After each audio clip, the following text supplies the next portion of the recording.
Overall जो है रोजा रखने से आपकी ब्रेन हेल्थ इंप्रूव होती है, इम्यूनिटी बेहतर होती है, आपकी जो गट है, आपकी जो इंटेस्टाइन है, उसकी हेल्थ इंप्रूव होती है। इसके अलावा जो पैंक्रियाज है उसको रेस्ट मिल जाता है, इंसुलिन की सेंसिटिविटी इंप्रूव हो जाती है, ओबेसिटी कम हो जाती है, मसल जो है वो गेन होना शुरू हो जाते हैं। इसके अलावा आपका ब्रेन जो है वो एफिशिएंटली वर्क कर पाता है, आपकी बॉडी के अंदर जो छोटी ब्लड वेसल्स होती हैं उसको क्लीन करता है और उसकी वजह से ब्लड प्रेशर आपका रिड्यूस होता है, आपका ब्लड प्रेशर जो है वो मेंटेन होता है, आपका बैड कोलेस्ट्रॉल जो है वो नहीं इंक्रीज होता।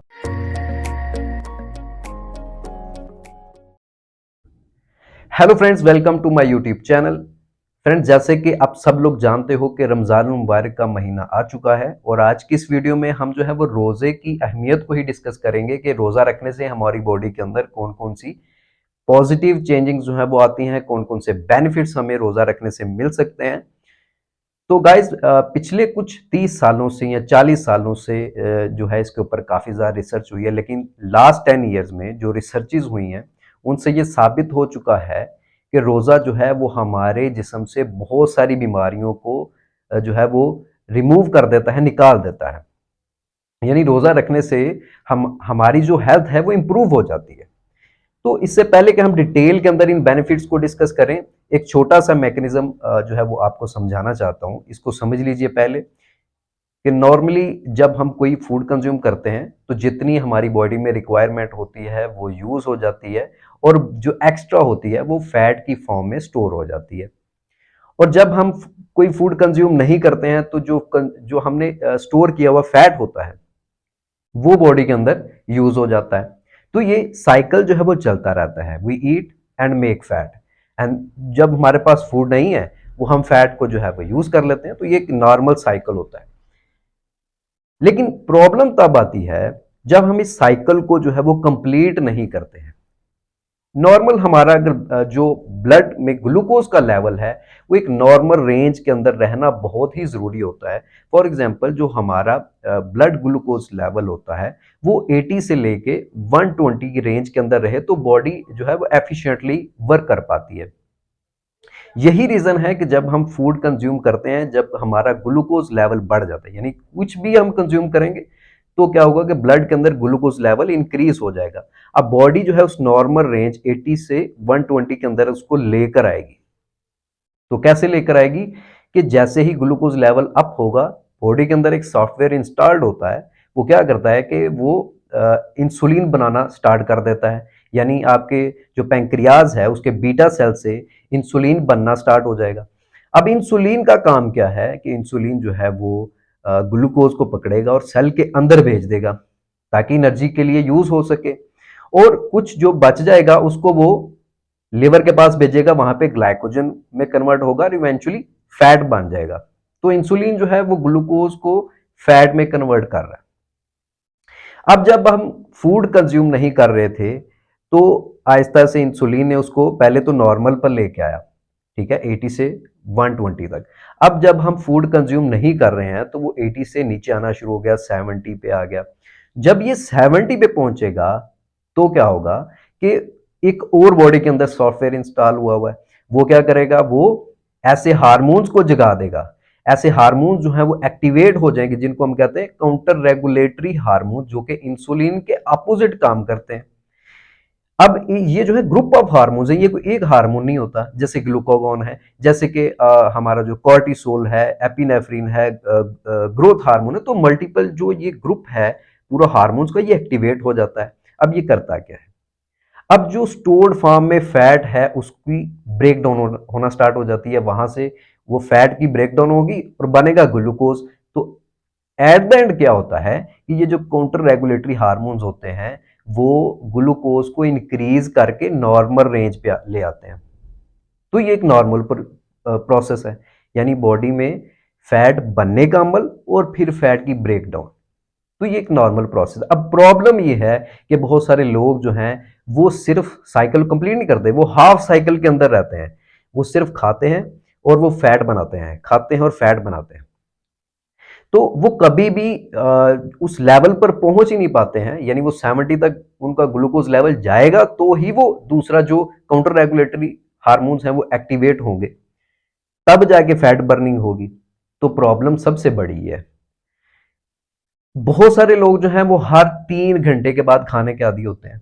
अब अगर आप हर 3 घंटे के बाद खाना खाते हैं तो आपकी इंसुलिन जो है 2 से 3 घंटे लेके उसको नॉर्मल रेंज पर लेके आती है और आप फिर कुछ ना कुछ कंज्यूम कर लेते हो, वो फिर आप चला जाता है, इंसुलिन फिर प्रोड्यूस होती है और फिर इंसुलिन जो है उसको नॉर्मल रेंज पे लेके आती है। आप 3 घंटे के बाद फिर कुछ ना कुछ खा लेते हो। तो ये थ्रू आउट द डे आपका ग्लूकोज लेवल भी हाई रहता है, इंसुलिन लेवल भी हाई रहता है। अब दो चीजें होती हैं इसकी वजह से। एक तो इंसुलिन जो है जो बार बार बन रही है, वो एक टाइम आएगा कि जो उसको बनाने वाले सेल्स हैं, जो बीटा सेल्स हैं पैंक्रियाज के, वो एग्जॉस्ट हो जाते हैं। ये एकदम से नहीं होता कि इंसुलिन रेजिस्टेंस हो गई है।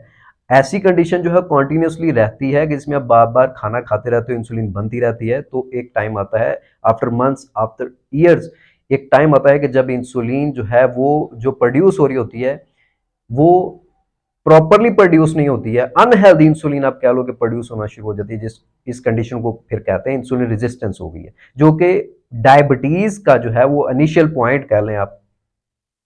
ठीक है, इसके बाद फिर डायबिटीज होती है। तो एक तो ये हो गया कि इंसुलिन रेजिस्टेंस होगी, सेकेंडली फैट जो बनी जा रहा है, वो यूज तो हो नहीं रहा, तो बॉडी के अंदर स्टोर होता रहेगा, आपके ऑर्गन्स के गिर्द स्टोर होगा, ओवरऑल द बॉडी के अंदर जो है वो स्टोर होना शुरू हो जाएगा फैट। इसके अलावा आपके लिवर के अंदर फैट इकट्ठा होना शुरू हो जाएगा। तो यहां से फिर जो है वो मेटाबॉलिक सिंड्रोम जो है वो स्टार्ट होता है, जो मेटाबॉलिक डिजीजेज हैं वो स्टार्ट होती हैं, कार्डियोवास्कुलर डिजीज, स्ट्रोक हो गया, इसके अलावा जो हाई ब्लड प्रेशर हो गया। तो ये सारी डिजीजेज जो हैं वो यहां से फिर स्टार्ट होती है। तो रोजा रखने से रोजा रखने से बहुत सारे लोगों का ये ख्याल होता है कि यार अगर मैं रोजा रखूंगा तो मैं वीक हो जाऊंगा। ऐसा नहीं होता है। जो आप ये देखो कि आप रोजा रखते हो 12 से 14 घंटे, आप जब भूखा रहते हो तो साइंस ये कहती है कि आफ्टर 14 आवर्स क्या होता है कि हमारी बॉडी के अंदर जो ग्रोथ हार्मोन जो है वो हाई लेवल पे पहुंच जाता है। और ग्रोथ हार्मोन जो है वो आपके मसल्स को ब्रेक डाउन नहीं होने देता, आपके मसल्स को जो है वो ब्रेक होने से बचाता है, मसल की ग्रोथ को इंप्रूव करता है। जस्ट जो फैट है उसकी जो है वो ब्रेक डाउन होती है और बॉडी फैट को यूज कर लेती है। ओवरऑल आप मस्कुलर हो जाते हो, आप लीन बॉडी तो होते हो लेकिन मस्कुलर होते हो, आपका फैट यूज होता है। ठीक है। एक और चीज जो है बहुत कॉमन है कि लोग कहते हैं कि अगर मैं रोजा रखूंगा तो मैं जो है वो चक्कर खा के गिर जाता हूं। तो इसके ऊपर एक अलग से मैं वीडियो बनाऊंगा कि ऐसा होता क्यों है, उसका ट्रीटमेंट क्या है, वो भी लोग रोजा रख सकते हैं। बहुत ही सिंपल है, लेकिन किसी ने कभी बताया नहीं है, किसी ने कभी पूछा ही नहीं है। तो रोजा रखने से हमारी कुव्वत मदाफियत भी बढ़ती है। हमारे सर से लेके पांव तक जितने बॉडी के सेल्स हैं, जितनी फंक्शंस हैं, वो सब जो हैं वो बेहतर होते हैं। हमारी इम्यूनिटी कैसे बेहतर होती है, जब हम वाटर फास्ट करते हैं तो हमारे इम्यून सेल्स जो हैं, उन जो पुराने ओल्ड इम्यून सेल्स होते हैं उनकी ब्रेकडाउन हो जाती है, बॉडी उनकी जगह पे न्यू सेल्स फॉर्मेशन करती है, वाइट ब्लड सेल्स की। तो इस तरह हमारी इम्यूनिटी बेहतर हो जाती है, जर्म्स के खिलाफ, बीमारियों के खिलाफ कुव्वत मदाफियत बढ़ जाती है। इसके अलावा ट्रिलियन सेल्स जो हमारी बॉडी के अंदर, वो उनमें जो ओल्ड सेल्स होंगे उसकी ब्रेकडाउन हो जाती है और उसकी जगह पे न्यू सेल्स फॉर्मेशन होती है। तो आप ज्यादा यंग दिखते हो, आप ज्यादा यंग महसूस करते हो। इसके अलावा आपका जो वाइट फैट होता है बॉडी के अंदर, वो ब्राउन फैट के अंदर कन्वर्ट होना शुरू हो जाता है, जिससे आपका मेटाबॉलिज्म जो है वो बेहतर हो जाता है। तो अगर आप ज्यादा कैलोरीज कंज्यूम करोगे तो भी उसको बर्न कर देते हो, उसको बर्न कर जाओगे, कंज्यूम कर जाओगे। इसके अलावा जब आप कोई भी चीज कंज्यूम नहीं कर रहे होते हो फास्टिंग टाइम के दौरान, आपका जो जीआईटी है, जो आपका स्टमक है, इंटेस्टाइन है, आंतड़ियां जो आपकी, जो आपका पूरा सिस्टम है, वो भी रेस्ट कर रहा होता है। तो उस दौरान जो है वो आपकी इंटेस्टाइन जो है उसके अंदर हीलिंग प्रोसेस चल रहा होता है, यानी इंटेस्टाइन जो है अपनी इंटरनल लाइनिंग्स को जो है वो बेहतर कर रही होती है, उसको हेल्दी कर रही होती है। तो कोलन कैंसर जैसी बीमारियां नहीं होती हैं। इसके अलावा जो है इरिटेबल बाउल जैसी डिजीजेस नहीं होती हैं। तो इसके बहुत सारे बेनिफिट्स हैं। इसके अलावा कुछ लोग ये कहते हैं कि हमारे पेपर आ गए, एग्जाम्स आ चुके हैं, तो हम जो है वो रोजा नहीं रख सकते हैं। तो अगर हम ये देखें कि इसके ब्रेन के ऊपर क्या इफेक्ट्स होते हैं, तो ये जब आप रोजे की हालत में होते हो तो आपका ब्रेन ज्यादा एक्टिव होता है। वो इसलिए क्योंकि जब हम फास्टिंग में होते हैं, जब हम रोजे की हालत में होते हैं, तो हमारी जो ब्लड सर्कुलेशन है वो बेहतर तरीके से हमारे ब्रेन को, हमारे पेरिफेरल्स यानी हमारे हाथों को, हमारे टांगों की तरफ ज्यादा होती है, क्योंकि जब हम खाना खाते हैं तो हमारी सर्कुलेशन का कुछ हिस्सा जो है, ब्लड सर्कुलेशन जो है वो हमारे जीआईटी की तरफ चली जाती है। यही रीजन होती है कि खाना खाने के बाद हम थोड़े लेजी हो जाते हैं, हमें नींद आना शुरू हो जाती है।